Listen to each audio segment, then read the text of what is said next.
Íris. Þetta er Rannveig. Við erum að fara að taka viðtal við Spessa.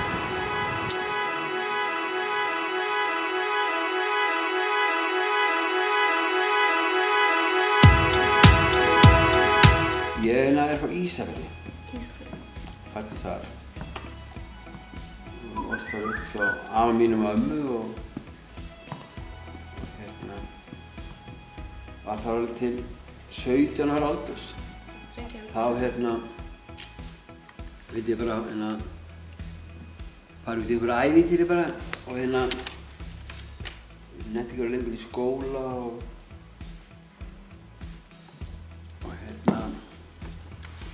fór bara að skoða lífið. Já. Fór til Reykjavíkur og þaðan til Keflavíkur, var á Keflavíkurflugvelli, svo fyrir á sjóinn í Keflavík og svo var ég voru mikið bara svona að þvælast landið. En 1979 þá fór ég til Seyðisfjarðar til að vinna í loðnubræðslu og var svolítið svona týndur í lífinu, veist ekki alveg hvað ég var að fara að gera. Og svo fórstu í skóla í Hollandi. Já. Af hverju valdur Holland? Þennan skóla? Holland var svona, fannst mér svolítið svona frjálslynt land, þú veist. Já. Og það var svona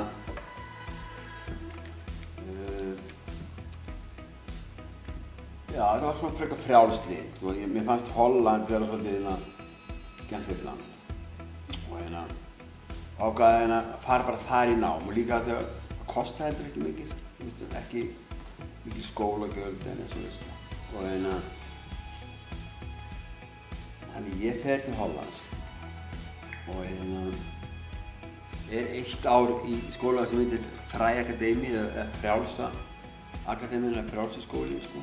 Það var mjög mikið frelsi hvað maður vildi gera og svona. Já. Og mér gekk rosalega vel þar, það var bara alveg bara allt í einu fann ég að ég vildi bara vera í skólanum alltaf. Mér fannst bara gaman að vera í skólanum, og en áður fyrir þetta var fyrst þegar ég fór í skóla sem ég alltaf upplifði það ég vildi bara vera í skólanum, fannst það bara gaman, aldrei leiðilegt að fara í skóla og það verið að breyta blaðinu Pressunni, breyta því kom svona ný ritstjórn og það var svona, gekk ekki bara illa og bara ný ritstjórn og alveg nýtt bara nýr ljósmyndir, allt bara nýtt lið sem kom inn bara og tók við blaðinu og ég fekk vinnu við það, eða fekk ljósmyndir af stað. Þannig að ég það var alveg óvart, ég var að halda áfram í skólanum, þannig að það var svona svolítið minn skóli, bara að vera bara ljósmyndir fyrir svona blað sem er þetta vikublað, og bara einu ljósmyndir að taka allar myndir fyrir þetta blað og þurfti að læra að vinna og svona hratt og fekk alveg gríðarlega mikla reynslu úr þessu og ég semst hætti á Pressunni og svo eitt ár svona bara svona að vinna svona frílansvinnu bara sem ljósmyndari og að gera fullt af svona alls konar plötukofri fyrir svona rockhljómsveit fyrir allar helstu sveitir landsins sem Nýdöng, Sálnes, Jónsmýns og þá kemur það og þannig að ég ákvað bara að hætta þessum ferli og fara aftur í skóla. Ég sá á mbl.is að þú og Halldór Grétar Gunnarsson stóðu fyrir sýningu á Menningarnótt. Já. Þar sem módjálmenn eða konur þurftu að koma keyrandi til þess að sýna módjálun sín sem þau, custom made módjál. Já. Og hvaðan kom sú hugmynd að þú veist, halda svona mótorhjólasýningu? Sko, mitt annað áhugamál í þessu lífi hérna mótorhjól. Og ég sjálfur á svona custom smíðuhjóli, svona sérsmíðuhjóli sem ég smíðað fyrir mig í Las Vegas 2008. Já. Og svo flutti ég heim núna, 2012. Seinniparts árs 2012. Og ég flutti reynda til Ameríku árið 2011. Já. Var ég eitt ár í Ameríku. Já, þú varst að taka ljósmyndir. Já, þá var ég að taka ljósmyndir og líka vídeo. Já. Ég er að vinna heimildamynd mótorhjólakultúr í Ameríku. 18. maí til 15. september. Í fyrra varstu með sýningu ljósmyndasafni Reykjavíkur. Já.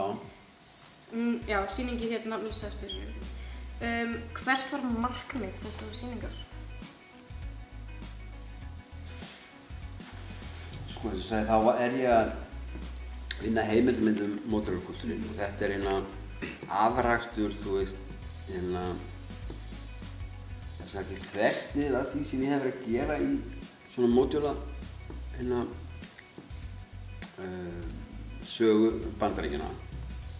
Og ég er búinn að vera að fæla svolítið sko, búinn að vera í New York og Florida og í öllum þessi miðríkjum og svona.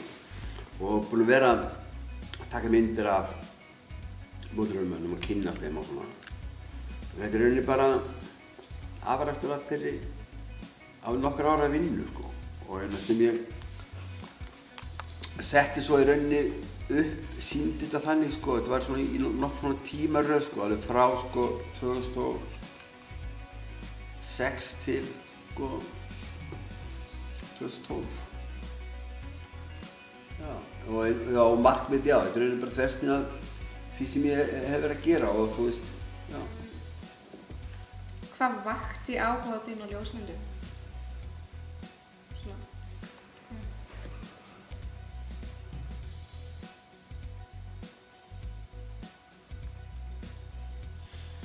Ég held að það veri sko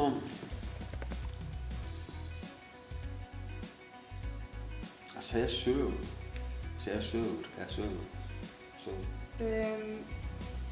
Tekur þú ljósmyndirnar þínar digitala eða framkvæmdastöðvar?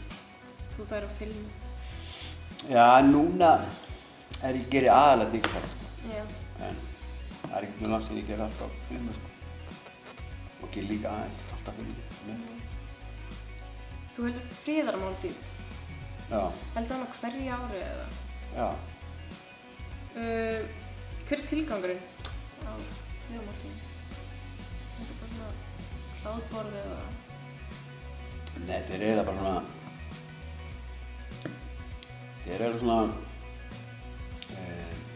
svona jólamaturinn sem ég bý bara til hjá mér sko, heima hjá mér. Já. Og að því ég er grænmetisæta þá er þetta jurtamatur sko.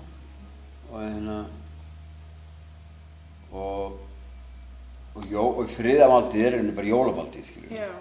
Og nema hvað, ef hann er jurtamáltíð þá er ekki drepið skilur. Sem er bara ekta fyrir það, meat is murder. Já. Og ertu bara að bjóða almenningi eða? Nei, já, þá er þetta í rauninni bara sko, þá er þetta bara, kostar alveg bara, þetta er bara restaurant, það bara kostar bara, bara allir koma, þá hefur svolítið fjör, sko, alltaf hljómsveit sem alveg, bara full hljómsveit, alveg 3-4 hljómsveit með trommur og allt, og það er bara stuð, sko. Hvaðan færðu hugmyndir fyrir þínum ljósmyndum? Hvað svona kviknar? Já, það hugmyndirnar eru bara svífandi í andlegu, hvað er hugmynd? Þú veist bara, þú veist, hún er ekkert eitthvað, kemur eitthvað á blaði, bara allt í Það er hugmynd, sko. Já, alveg. Og ég lít svolítið á, sko, bara við erum bara svolítið eins og útvarpstæki. Þú veist, við erum bara að tjúna inn, sko. Kemur allt í einu, sko. En að lokum, hver er áhugaverðasta ljósmyndin þín að þínu mati hingað til? Erfitt að svara því, held ég. Hún er að vera látlaus.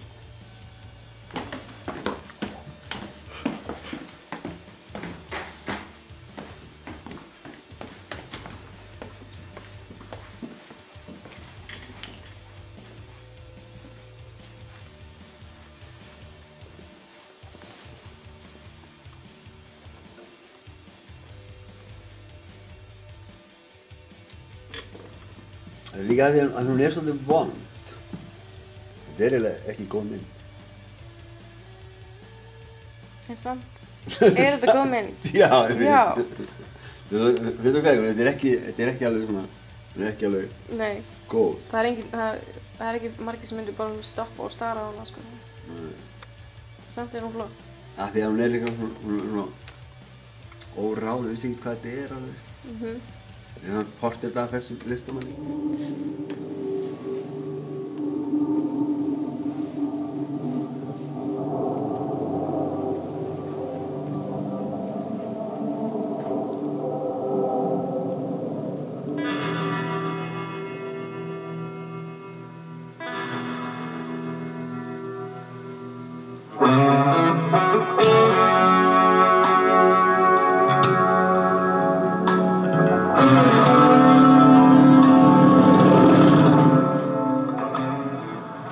One time he took me to school and he dropped me off and